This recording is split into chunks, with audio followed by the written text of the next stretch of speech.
एक सुबह जब रामू काका अपने घर से बाहर निकले तो मुलाकात के पश्चात उन्होंने बताया कि शाम को उनकी स्थिति कैसी थी और सुबह में उनकी स्थिति कैसी है और उन्हें क्या किस दिक्कत का सामना करना पड़ रहा है। यानी ये एक समस्या उभर के आई है क्योंकि रामू काका हमारे हो चले हैं 55 साल के और उन्हें इस समस्या का सामना झेलने को मिल रहा है। आखिर ये समस्या क्या है और क्या आजकल के सभी बुजुर्गों में ये चीजें देखने को मिल सकती है? आखिर इस समस्या को देखने के लिए चलते हैं। अब रामू काका जैसे घर से बाहर निकलते हैं, उन्हें एक व्यक्ति मिलता है और जिससे ये शेयर करते हैं कि कल तक तो वो ठीक थे लेकिन आज उन्हें उनके जो है घुटनों में काफी दर्द हो रहा है और उन्हें जैसे जैसे चल रहे हैं उन्हें ज्यादा दिक्कत हो रही है।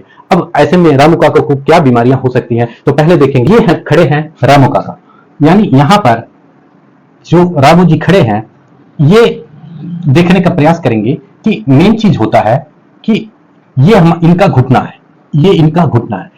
इनके घुटने में काफी ज्यादा आज जैसे ही सुबह उठते हैं इनको दर्द होने का आभास होता है। ऐसे दर्द जो काफी ज्यादातर मतलब पेनफुल तरीके से हो रहा है जिससे इनको ऐसा लग रहा है कि ये अब इनको जीना नहीं चाहिए। ऐसी स्थितियां क्यों उत्पन्न हो रही है, मेन चीज इसका रीजन क्या हो सकता है? तो ये घुटने में जो दर्द हो रहा है ये डॉक्टर के पास जाते हैं और डॉक्टर इन्हें देखकर इन्हें पहले क्या करता है, उस चीज की पुष्टि करने का प्रयास करता है कि इन्हें एक्चुअली हुआ क्या है। तो अब जब ये खड़े हैं तो इस डायरेक्शन में है, इस तरह से है, लेकिन जब ये बैठेंगे तो किस डायरेक्शन में होंगे? तो आप देखेंगे कि ये हो जाएंगे इस डायरेक्शन में और यहां पर बीच में एक सर्कुलर टाइप में एक बॉक्स बना होता है, गोला एक कटोरे जैसा एक बॉक्स बना होता है और जब ये बैठते हैं तो ये बॉक्स आके यहां पर कवर कर लेता है और इनका पैर जो कि इस डायरेक्शन में था यहां से मुड़ के इस तरह से हो जाता है।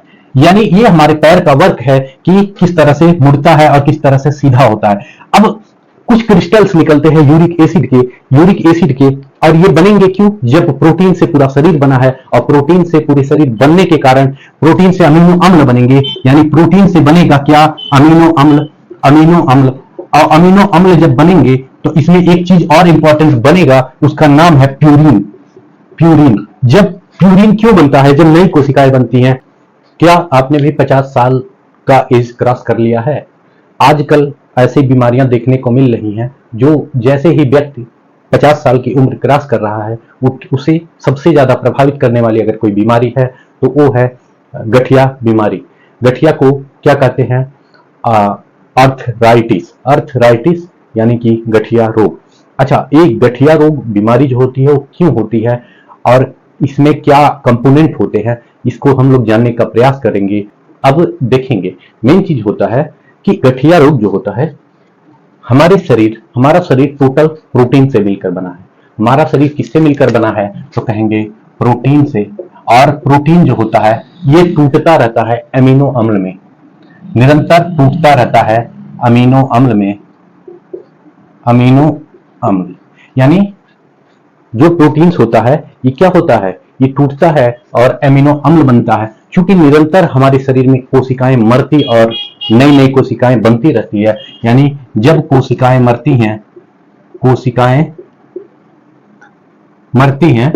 तो क्या होता है? कोशिकाएं मरती हैं तो प्रोटीन जो होता है, शरीर का प्रोटीन, ये अमीनो अम्ल बनाते समय एक महत्वपूर्ण उत्पाद बनाता है जिसका नाम है प्यूरिन। जब शरीर प्यूरिन का निर्माण कर रहा होता है नई कोशिका के जन्म के लिए, उसी समय इस प्यूरिन के साथ कुछ वेस्ट मतलब कचरे आते हैं, आपको दिखने को मिलेंगे। इन्हीं कचरों को क्या कहा जाता है? कहा जाता है यूरिक एसिड।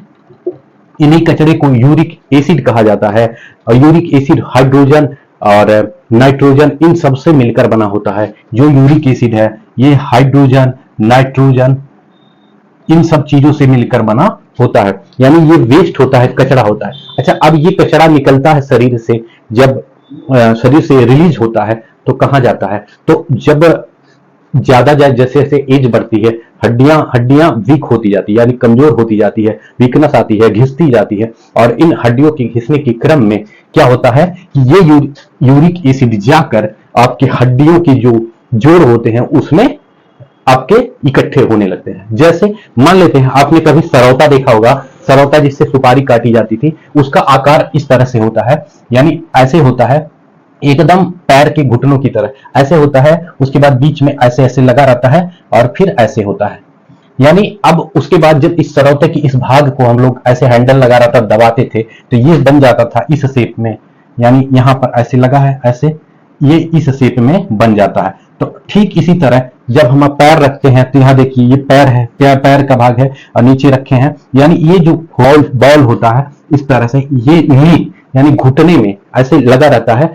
जब ऐसे हम किसी चीज को, मान लीजिए अभी ऐसे बैठे हैं, ऐसे खड़े हैं, उसके बाद इस तरह से अगर हम ऐसे करके पैर बैठ रहे हैं, तो यहाँ पर ये जो मेन जोड़ है, यहाँ पर क्या होता है, यही जो ऊपर से बताया ना बॉल, जो कटोरिया, ये टाइप होता है, ये आके क्या करता है, इसी में अपना स्थान बना लेता है और मुड़ जाता है, और फिर खोलते हैं, ओपन करते हैं, तो ये टोटल हट जाता है और बीच में आके लग जाता है। इस तरह स्ट्रक्चर बनता है, यानी ये जो सरौता वाला स्ट्रक्चर है इस तरह से होगा। और जब इसके इस भाग को हम लोग मोड़ेंगे इस डायरेक्शन में, तो ये ऊपर जाके ये जो बाउल होता है ये क्या होता है, सेट हो जाता है। यानी आप देखे होंगे जितने ज्यादातर लोग भाई, जो पैसे वाले, जो अमीर व्यक्ति हैं, वो क्या करते हैं, इस बाउल का ट्रांसप्लांट कराते हैं, इसको निकलवा के दूसरा लगवा लेते हैं, जिसको कहते हैं नी ट्रांसप्लांट, यानी नी ट्रांसप्लांट।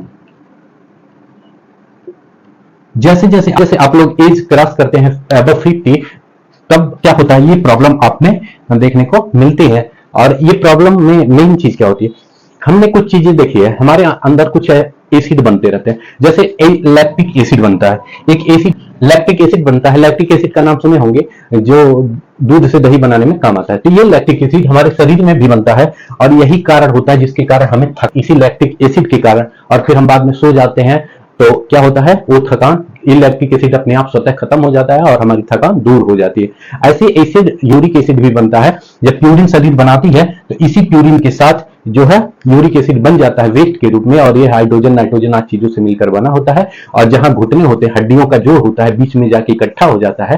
हालांकि अपवाद स्वरूप कुछ ऐसी जगह पे भी इकट्ठा हो जाता है, जैसे पांव के पैर में और पांव के अंगूठे में, तो ऐसे ये क्या करता है, सूजन कर देता है, शरीर के उस भाग को सूजन कर देता है, यानी फुला देता है, और उसमें काफी ज्यादा दर्द का अनुभव होता है, जिसको इसमें बून दर्द, नी दर्द, ये सारी चीजें होती हैं। अच्छा, इसके कई रीजन होते हैं, अर्थराइटिस के कई रीजन होते हैं गठिया रोग के। अब इसमें कुछ प्रॉब्लम थायराइड के कारण होता है, कुछ यूरिक एसिड के कारण, कुछ अनुवांशिक जो जेनेटिक होते हैं उसके कारण भी होता है। जेनेटिक का जो है रीजन, अब आपको ये चेक कराना पड़ता है कि इसका जो इसकी जो चेक करने की विधि होती है यूरिक एसिड, इसको यूरिक एसिड या यूरिक सीरम जांच कहते हैं। तो यूरिक एसिड जांच होता है ये। और इसके अलावा देखेंगे कि यूरिक एसिड क्रिस्टल बना के जो घुटने होते हैं उनको क्या कर देता है, जाम कर देता है, उनमें सूजन ला देता है, जिससे काफी हद तक बहुत ज्यादा बुजुर्गों में दर्द का सामना करना पड़ता है। हालांकि इसके इलाज अगर मेडिकल के तौर पे देखा जाए तो एक्सरसाइज सबसे बेटर इलाज है इसका, जिसमें क्या प्रोसीजर है, किस तरह बिना डॉक्टर के प्रिस्क्रिप्शन के आप इसको करने का भी प्रयास ना करें। ऐसी परिस्थितियों में पहले हम देखेंगे इस गठिया रोग या के मानक क्या है, आखिर ये किस हद तक जाते हैं, इनकी जांच में क्या चीजें कितना होना चाहिए, कितना नहीं होना चाहिए। और अर्थराइटिस मेन चीज है मेनली कि ये भी शरीर की जो डेथ कोशिकाएं मरती हैं उन्हीं के कारण, चूंकि ये होता है। अब इसका रेंज जानने का प्रयास करेंगे, और पूछा जाता है कि अगर अर्थराइटिस है तो अर्थराइटिस मेन चीज है क्या, अर्थराइटिस होता क्या है। तो अर्थराइटिस क्या होता है, यह आपके शरीर की जहां पर दो हड्डियां मिलती हैं उनको क्या करता है, ये डैमेज करता है, ब्लॉक कर देता है, और उनमें क्या है, अपशिष्ट पदार्थों को ले जाके भर देता है। इसकी जांच जब की जाती है डॉक्टर के द्वारा, तो सबसे पहले जहां पर इसकी जांच करनी है उस घुटने में सुई से पहले कुछ वेस्ट निकाले जाते हैं, उसके बाद इस जो है अर्थराइटिस की जांच हो पाती है। अब देखेंगे लेवल क्या है यूरिक एसिड की। तो uric acid is a waste component of nitrogen and hydrogen.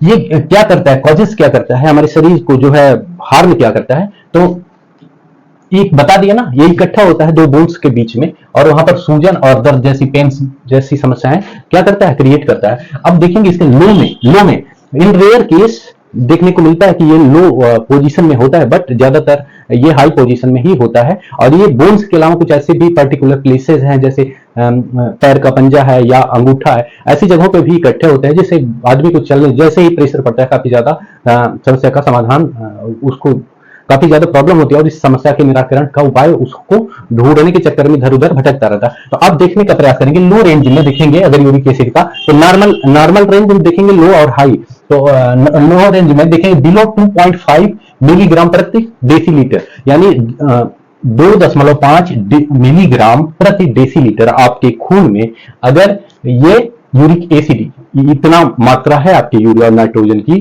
तो क्या है, बहुत कम है।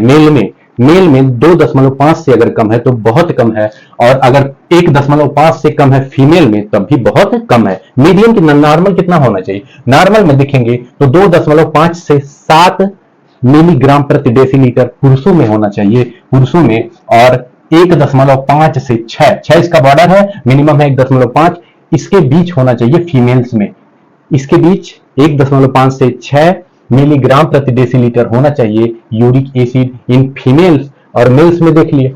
अब हाई पे बढ़ता है तो जाहिर सी बात है हाई कब होगा, जब इससे बढ़ जाएगा, यानी यहाँ 7 से ज्यादा बढ़ जाएगा और यहाँ 6 से ज्यादा बढ़ जाएगा, तो ये समस्याएं देखने को व्यक्ति में मिलती हैं।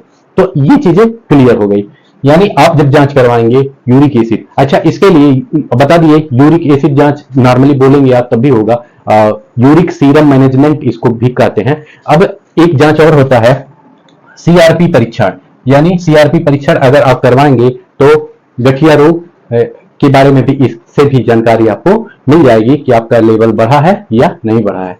अब इस परहेज करनी चाहिए ऐसे व्यक्तियों को, चाहे उनको थायराइड हो या फिर गठिया रोग हो, तो उनको क्या खानी चाहिए और क्या छोड़ना चाहिए, क्योंकि ये बीमारी सारी की सारी प्रोटीन से हो रही है। तो प्रोटीन वाली चीजों को आप क्या कर देंगे, प्रोटीन वाली चीजों का परहेज करेंगे, यानी प्रोटीन सबसे ज्यादा होता है दालों में, और दालों के अलावा किस में होता है, सोयाबीन में होता है, और इसके अलावा और जितने भी होते हैं मूंगफली के दाने वगैरह सब में होता है। इसको कम कर देना है, हालांकि छोड़ना नहीं है लेकिन खाना है, लेकिन लिमिट में खाना है। जैसे आप दाल खा रहे तो उसका पानी खाना है। अब मेन चीज होता है, इसके अलावा आप क्या किन चीजों को छोड़ेंगे, तो आप छोड़ेंगे ठंडी चीजों को आप छोड़ देंगे। ठंडी चीजों में आइसक्रीम हुआ, सोडा हुआ, इन सब चीजों को आपको परहेज करना है, क्योंकि ये क्या कर देते हैं, यूरिक एसिड को जमा देते हैं गांठों में, और जिससे आप थोड़ा सा भी प्रेशर पड़ता है तो आपको दर्द का सामना करना पड़ता है। अच्छा, जब सारी चीजें बंद हो जा रही तो आपको खाना क्या चाहिए, एक चीज पालक को बिल्कुल ना खाएं। पालक क्या होता है, ये ब्लड सर्कुलेशन को काफी ज्यादा स्ट्रांग बनाता है, ये हीमोग्लोबिन का सबसे अच्छा जो है स्रोत है, और ये इसमें काफी ज्यादा मैग्नीशियम भी पाया जाता है, इसलिए ये आपके को दिक्कत करेगा। क्या चीजें यूज ज्यादा करनी चाहिए, तो दूध ज्यादा, मिल्क ज्यादा यूज करनी चाहिए, क्योंकि ये कैल्शियम का भरपूर स्रोत होता है, और ऐसे व्यक्ति को जिनको ये बीमारी होती है उनमें कैल्शियम की कमी होती है, विटामिन सी की कमी होती है, उसकी भरपाई के लिए आप मिल्क का प्रयोग ज्यादा से ज्यादा कर सकते हैं, ये आपके लिए काफी ज्यादा बेनिफिशियल साबित होगा। तो अगर आपको ये वीडियो हमारा पसंद आया तो प्लीज चैनल को लाइक करें, शेयर करें, सब्सक्राइब करें। आगे देखेंगे कुछ और बीमारियां जो आजकल प्रचलन में है, उन किस रीजन से हो रहे हैं और उनका निराकरण कैसे कर सकते हैं। तब तक के लिए मिलते हैं अगले वीडियो में। जय हिंद, जय भारत।